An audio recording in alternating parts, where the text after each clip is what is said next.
Dear puffs, இன்னைக்கு நம்ம பார்க்க போறது நம்ம எல்லா பேத்துக்கும் பெரிய தக் லைஃப் கொடுத்த தக் லைஃப் பத்தி.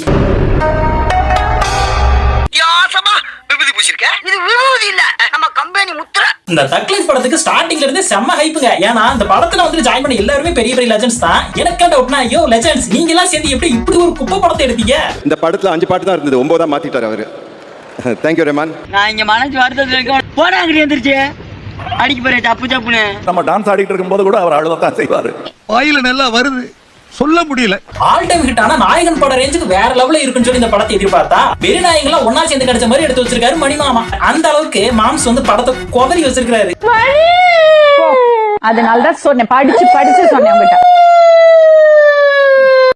இந்தியன் டூல விட்டத ஆண்டவர் வந்து இந்த படத்துல பிடிப்பாருன்னு பார்த்தா இந்த படத்துக்கு இந்தியன் டூவே பரவாயில்ல அப்படின்னு நம்ம சொல்ல வச்சிருக்காங்க.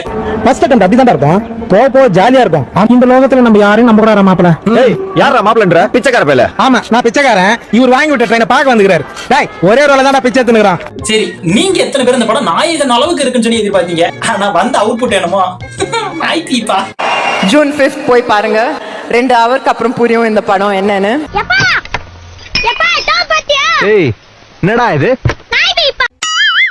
மணிமாமா டீசர் ட்ரெய்லர்லாம் வந்து நாயகன் ரெஃபரன்ஸ் மாதிரிலாம் வச்சு நம்ம எல்லாம் குழப்பி நம்ம எல்லா பேர் மனசுலயும் வந்து இந்த படம் நாயகன் மாதிரி இருக்கும் அப்படின்னு சொல்லி நம்ப வச்சீங்க. ஆனா நாங்களும் நாயகன் மாதிரி தான் இருக்கும்னு நினைச்சோம். ஆனா இப்படி நக்கிட்டு போன எதிர்பார்க்கல. உங்களை நம்பி ஒரு நல்ல சினிமாவை தயாரித்து முதலீடு செய்திருக்கிறேன்.